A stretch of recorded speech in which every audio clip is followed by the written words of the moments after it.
Certains veulent que Dieu se serve d'eux, mais ils ne sont pas prêts à s'élever plus haut dans le domaine de l'obéissance. Je suis sûre qu'il y a des personnes ici qui prient pour avoir des percées miraculeuses, mais vous n'avez pas obéi à Dieu durant les offrandes. Restez avec nous, donc jouissez de votre vie.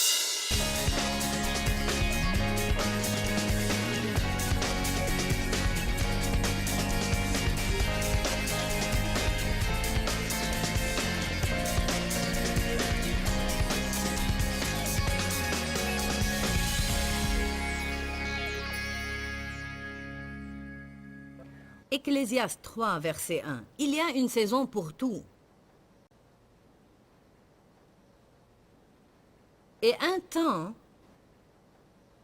pas n'importe quel temps, mais un temps pour toute chose ou toute affaire sous les cieux.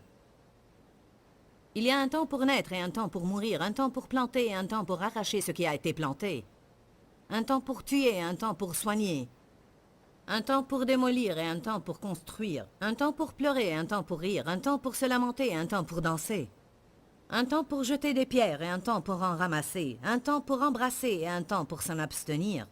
Un temps pour chercher et un temps pour perdre. Un temps pour conserver et un temps pour jeter. Un temps pour déchirer et un temps pour recoudre. Un temps pour garder le silence.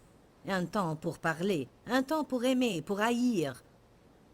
Un temps pour la guerre. Et un temps pour la paix.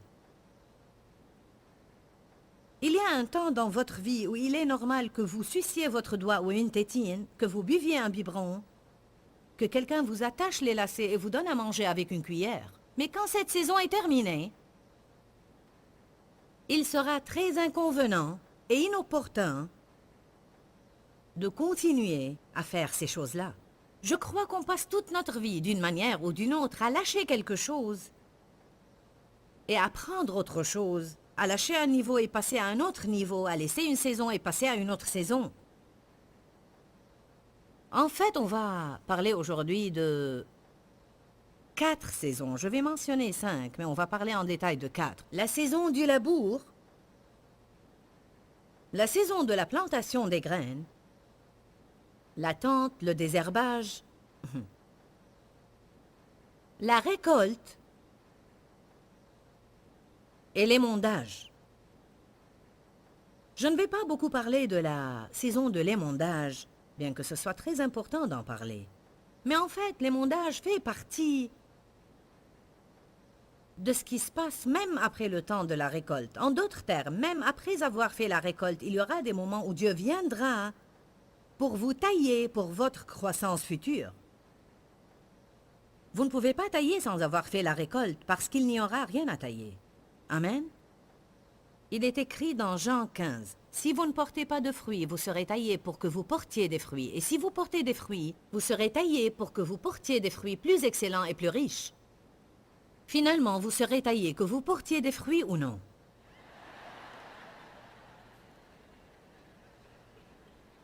En d'autres termes, tout être humain va passer toujours par des moments où Dieu viendra avec ses cisailles pour couper les sarments morts en lui et couper ceux qui vont dans la mauvaise direction. Quand on taille une plante, elle semble désagréable à voir. Elle semble comme si vous l'aviez tuée. Et quand Dieu nous taille, on sent qu'il nous tue. Parce qu'il coupe habituellement des choses que nous aimons garder. Parfois, il taillerait de bonnes choses, mais dans le but qu'on puisse porter des fruits plus excellents et plus riches. En d'autres termes, Dieu ne vous laissera jamais tranquille. Tant que vous êtes dans cette chair terrestre, vous n'allez jamais arriver sans avoir besoin de plus d'ajustements.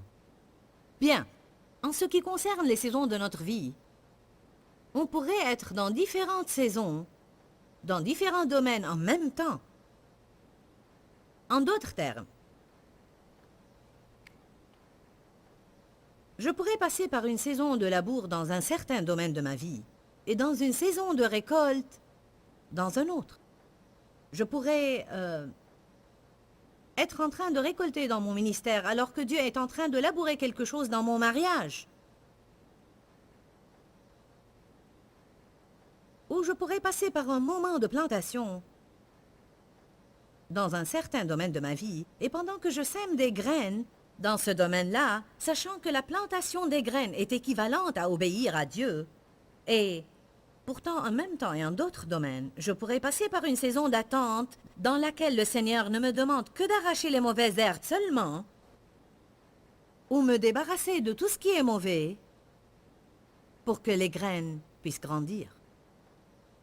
Alors, il y a une saison pour tout. Il y a un bon temps et un mauvais temps pour toute chose sous le soleil. Et quand on devient suffisamment mûr pour pouvoir discerner les saisons dans notre vie, c'est une bonne chose.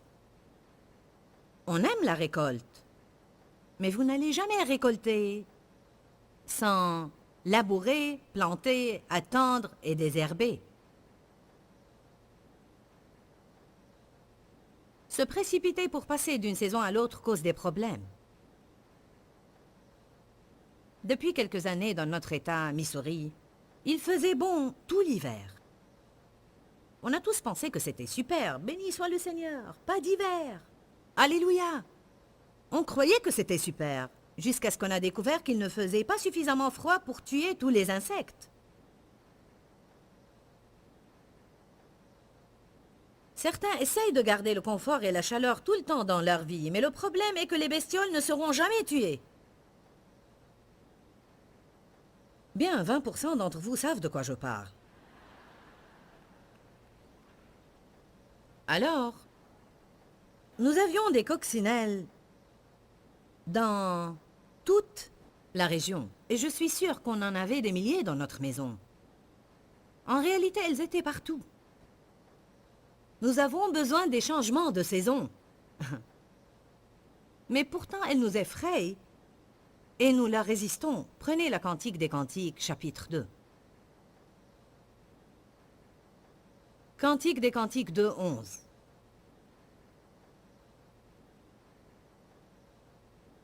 Vous pouvez lire dans n'importe quelle réunion ces écritures et les gens applaudiront et se réjouiront. Loué soit le Seigneur! Car elles disent, car voici l'hiver est passé. La pluie s'en est allée, les fleurs paraissent sur la terre. Le temps de chanter est arrivé, et la voix de la tourterelle se fait entendre dans nos campagnes. Le figuier embaume ses fruits, et les vignes en fleurs exhalent leur parfum. Lève-toi, mon ami, ma belle, et viens. Il m'est arrivé des fois dans ma vie où j'avais besoin d'une parole de Dieu. J'ai ouvert ma Bible sur cette écriture et j'ai crié « Loué soit Dieu ». Les moments difficiles sont terminés. Nous allons récolter maintenant. Durant les moments difficiles, nous pensons à la récolte parce que ça nous garde encouragés. Parlons de la première saison, la saison du labour. Labourer est une affaire de préparation dans notre vie. Tant de personnes veulent de merveilleuses choses, mais elles ne veulent pas être préparées. Un an avant de passer à la télé, j'étais en vacances à Jacksonville, en Floride, quand Dieu m'a parlé en disant « Tu vas entrer dans une année de préparation particulière, et si tu t'élèves plus haut dans le domaine de l'obéissance, et tu me permets de faire ce que je veux dans ta vie, je te mettrai dans une position où tu pourras aider plus de gens. » J'ai pris ces paroles au sérieux, et j'étais sûre que c'était lui qui m'avait parlé. Je savais que j'avais entendu la voix de Dieu. J'étais en fait sur le point de terminer une saison de jeûne dans ma vie quand Dieu m'a dit cela. Une année de préparation. S'élever plus haut dans le domaine de l'obéissance. Certains veulent que Dieu se serve d'eux, mais ils ne sont pas prêts à s'élever plus haut dans le domaine de l'obéissance. Je suis sûre qu'il y a des personnes ici qui prient pour avoir des percées miraculeuses, mais vous n'avez pas obéi à Dieu durant les offrandes. Il vous a dit de faire une certaine chose, mais vous avez fait autre chose. Ou vous n'avez rien fait. Dieu vous a parlé et vous vous êtes dit « J'ai donné la fois passée ». Nous adoptons tous ces pensées pour nous dérober. Le labour est une affaire de préparation. Préparation. Quand vous commencez à labourer une terre en jachère, car il est écrit dans Osée 10, « Labourez et défrichez-vous un champ nouveau, il est temps de chercher l'Éternel. » Il est temps de labourer les terres non cultivées dans votre vie. Il est temps de chercher Dieu d'une façon plus profonde. Vous pouvez trouver cette écriture dans Osée 10, 12. Le labour, c'est quand on tourne et retourne les choses dans notre vie. Je pensais que si un agriculteur labourait un champ, le champ peut paraître beau jusqu'à ce que vous le labourez. Et que se passe-t-il quand vous labourez? Vous trouverez des pierres. Vous trouverez des vers de terre. Vous trouverez des insectes. Vous trouverez des masses de boue très dures.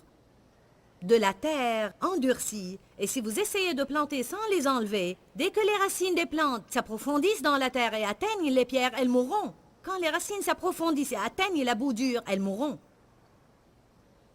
Alors on ne peut pas semer des graines bien, comme il faut, à moins qu'on laisse le Seigneur labourer dans notre vie. Et il ne laboure pas toujours les champs qu'on souhaiterait qu'il laboure.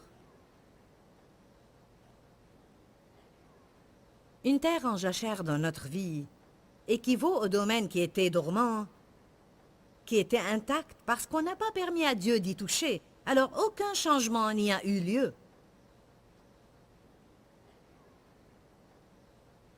On continue à faire le tour et à refaire le tour de la même montagne stupide en revenant à la même place. Pourquoi, Dieu, pourquoi? Quand, Dieu, quand?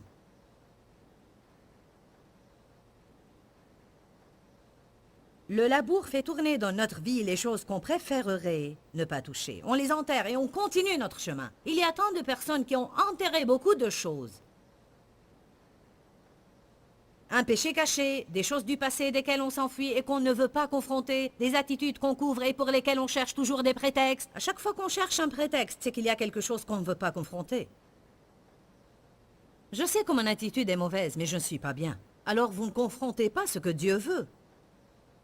Je ne devais pas agir de cette façon, mais j'ai eu une journée difficile. C'est une excuse et vous ne confrontez pas ce que Dieu veut que vous confrontiez. Il m'est difficile d'être soumise car j'ai été abusée par les autorités dans ma vie. Ce n'est pas une raison valable pour que vous n'appreniez pas à être une personne soumise. Je sais car je l'ai expérimenté. Seigneur, j'ai peur, j'ai peur, j'ai peur. Luc 9, 62 dit, « Une fois vous mettez la main à la charrue, ne regardez pas en arrière. » En d'autres termes, une fois vous demandez à Dieu d'intervenir dans votre vie et il commence à labourer, ne décidez pas de lâcher et de retourner en Égypte. Les Israélites voulaient atteindre la terre promise, mais dès qu'ils ont atteint les déserts, à chaque fois qu'ils confrontaient une difficulté, ils voulaient retourner en Égypte. Mettez la main à la charrue et ne regardez pas en arrière. Dites, je vais avancer. Je vais coopérer avec l'Éternel. Il va labourer ce champ. Nous allons semer quelques graines dans ma vie. Je vais passer par la saison d'attente et de désherbage. Je vais récolter et je ne vais pas abandonner durant l'émontage. Je ne sais pas ce que vous voulez, mais moi, je veux la plénitude de Dieu dans ma vie. Je ne veux pas avoir juste une partie de ce que Dieu veut que j'ai. J'aime ce que l'apôtre Paul a dit. Je cours pour tâcher de saisir le prix, puisque moi aussi j'ai été saisi par Jésus-Christ. Jésus est mort pour qu'on soit libre et on va être libre. En fait, il n'est pas mort pour qu'on ait une vie médiocre, difficile, misérable et dure. Ou pour qu'on ait de mauvaises attitudes, ou qu'on soit plein d'amertume, de colère, ou qu'on blâme les autres et qu'on cherche des prétextes pour tout. Il nous veut libres et on ne sera jamais libre à moins qu'on soit libéré de nous-mêmes.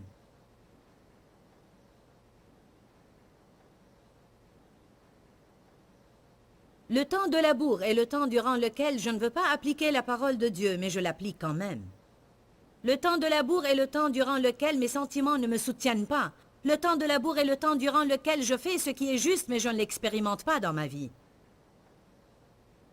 Ce sont les moments pénibles dans la vie. 1 Corinthiens 9:10 dit « Labourez avec espérance ». En d'autres termes, durant la saison de labour, pensez à la récolte. 1 Corinthiens 3, verset 9, j'aime ce verset. Il dit « Vous êtes un champ en culture, vous êtes le champ de Dieu ». N'est-ce pas intéressant? Prenez 1 Roi 19, 11. Je vais vous montrer comment les choses se font. Pour bien comprendre ce verset, vous aurez à lire tout le chapitre 19 parce qu'il s'agit de la situation qui a eu lieu entre Élie et Jézabel. Élie était un grand prophète de Dieu, mais malgré cela, il avait des problèmes. Dieu s'est servi de lui, mais cela ne veut pas dire qu'il n'a jamais perdu l'équilibre et n'avait pas besoin de correction. Il est écrit dans 1 Roi, chapitre 19, verset 3, « Élie prit peur Et pour sauver sa vie, s'enfuit de la femme Jézabel qui le menaçait. Quelques jours avant cela, il avait égorgé 450 des prophètes de Jézabel à la montagne du Carmel, quand il a appelé le feu à descendre du ciel, et voici qu'il s'enfuit maintenant d'une seule femme. C'est étonnant comment on pourrait avoir une grande foi et une grande peur à la fois dans la vie. C'est bien d'être plein de foi, mais Dieu confrontera notre peur.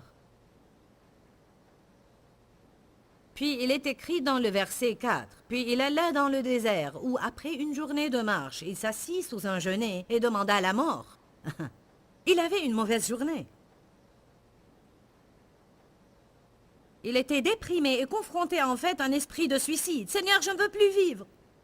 Si c'est ça la vie, je ne veux plus la vivre. » Il avait remporté une grande victoire depuis quelques jours. « Waouh! Gloire! Que le feu descende! » Il est étonnant comment parfois, après avoir remporté nos plus grandes victoires, quelques jours passent et on croit qu'on vit nos plus grandes défaites. Tout cela est en relation avec ce que j'ai partagé avec vous dans notre première session sur le dénuement et l'abondance. Être content dans toute saison, et c'est ce dont on parle, le contentement et la satisfaction. Je fais une série sur ce sujet, et on a à être satisfait durant les saisons de notre vie, non seulement quand on vit dans l'abondance, mais aussi dans le dénuement. Il avait vaincu au Mont Carmel, mais maintenant il a un problème.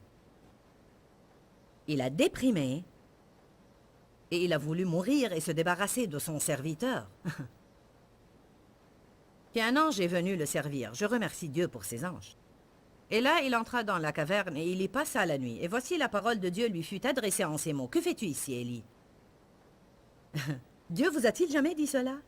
Il me l'a dit une fois dans une réunion. J'ai travaillé dans une église à Saint Louis pour 5 ans et Dieu m'avait confronté pour quitter mon travail et étendre mon ministère vers l'ouest, l'est, le nord et le sud. Mais j'avais peur parce que personne ne me connaissait là-bas. Alors j'ai pensé où je vais aller. Mais Dieu m'a dit ce qu'il avait dit à Abraham. Va et je te montrerai. Mais je lui disais tout le temps, montre-moi et j'irai. J'ai lutté ainsi pour près d'1 an. Fais un pas et je te montrerai quoi faire. Montre-moi ce que je dois faire et puis je ferai un pas. Et si j'avais tort? Et si je perdais mon travail? Et si je perdais mon revenu? Et si je me faisais des illusions? J'ai l'occasion de servir Dieu ici. Et si je partais d'ici et ne faisais plus rien? Et si? J'étais un soir assise dans une réunion à l'église, là où ma fille est assise maintenant. C'est là où je m'asseyais à l'église durant les réunions, car j'étais une dirigeante et j'avais à m'asseoir dans les premiers rangs. Et le Saint-Esprit m'a crié littéralement. Oui, il m'a crié à l'esprit. « Qu'est-ce que tu fais ici ?» J'ai répondu, il est mardi soir et je viens toujours ici les mardis soirs. Je t'ai dit depuis 1 an de partir d'ici. Qu'est-ce que tu fais ici? J'en ai fini avec toi ici. Parfois Dieu finit avec quelque chose, mais pas nous. Je crois que certains d'entre vous sont dans des endroits que Dieu leur a dit de quitter. Vous sortez avec des personnes quand Dieu vous a dit de ne plus sortir avec eux.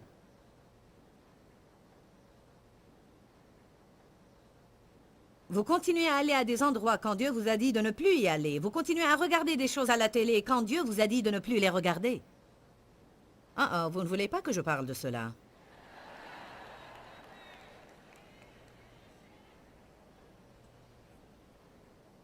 Que fais-tu ici? Élie. Écoutez sa réponse. Verset 10. « J'ai déployé mon zèle pour le Dieu des armées, car les enfants d'Israël ont abandonné ton alliance. Ils ont renversé tes autels et ils ont tué par l'épée tes prophètes. Et moi seul, je suis resté. Moi seul, et il cherche à m'ôter la vie. Il a cru qu'il était le seul qui aimait Dieu. Je suis le seul, Seigneur, je suis le seul qui t'aime. Je suis le seul chrétien dans cette famille, Seigneur. Et si c'est ça la vie, prends-moi alors. Je ne veux plus vivre. Je suis le seul qui fait toujours ce qui est juste, Seigneur. Je suis le seul dans cette famille qui vit selon l'amour, Seigneur, et tout le monde me compte pour rien.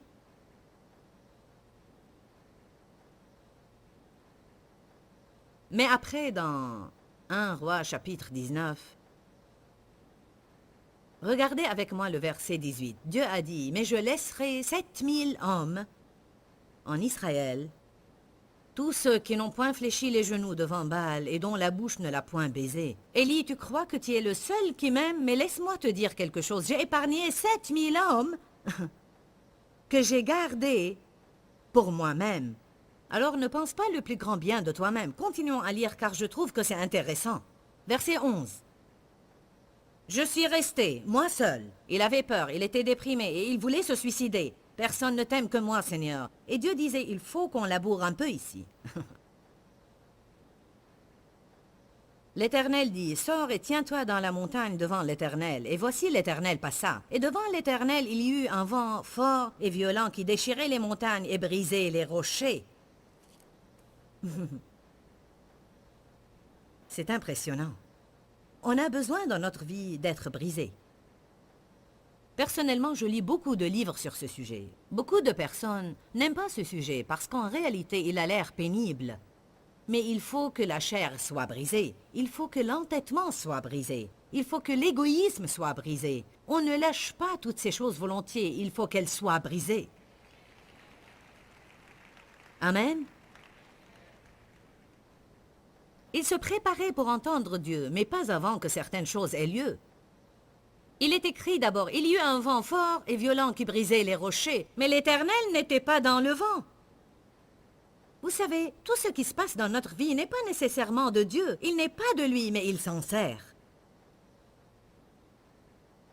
Et après le vent, ce fut un séisme. Et après le séisme, un feu. Combien de catastrophes de suite vous pouvez endurer? Le vent était suffisant. Puis vint le séisme. C'est sûr que tout est terminé maintenant. Puis un feu. Notre Dieu est un feu dévorant. Il vient dans notre vie et brûle tout ce qui n'est pas en accord avec sa nature et embrase tout le reste pour sa gloire. Amen. Et après le feu, un murmure doux et une petite voix. Une toute petite voix. Après la saison de labour, Élie peut enfin entendre de Dieu. Dieu lui a dit, « Refais ce que je t'ai appelé à faire. Ne reste pas là à t'apitoyer sur toi-même. » Il l'a renvoyé à l'endroit d'où il s'était enfui. Quand nous nous enfuyons d'un endroit, Dieu va nous y renvoyer. Moïse s'est enfui de l'Égypte et Dieu l'y a renvoyé. Jonas s'est enfui de Ninive et Dieu l'y a renvoyé. On peut s'enfuir, s'enfuir, s'enfuir, mais Dieu va nous renvoyer toujours aux endroits desquels on s'est enfui. Quand Dieu nous dit de confronter et on s'enfuit, nous aurons à retourner et à confronter. Amen. J'ai un bon enseignement sur cela. Tous les chemins par lesquels les gens fuient dans leur vie. La parole de Dieu est une épée à deux tranchants. Et je crois que l'un de ces tranchants amène les bénédictions des cieux et l'autre vainc le royaume des ténèbres. Que le Seigneur vous bénisse. N'oubliez pas qu'il y a la vie dans la parole de Dieu. Et à très bientôt. Dis-leur que je les aime. Dans ce livret, Joyce Meyer donne une révélation de l'amour de Dieu pour nous. Pour obtenir ce livret gratuitement, écrivez-nous à Joyce Meyer, boîte postale 40095-6300 Larnaca, Chypre.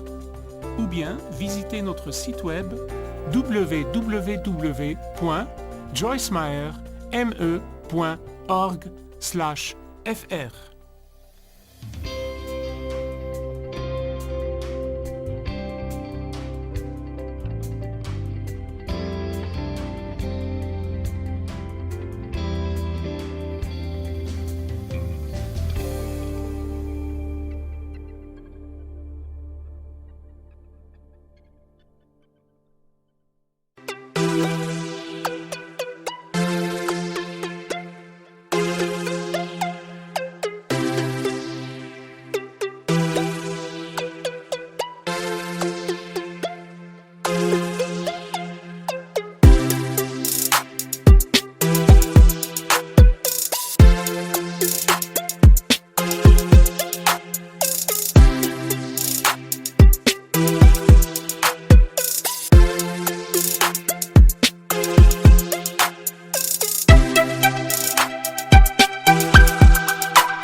thả diều đá bóng nắng cháy giữa đồng kỷ niệm yêu thương trong mỗi ngày tiếng ru gọi hãy nhớ biết bao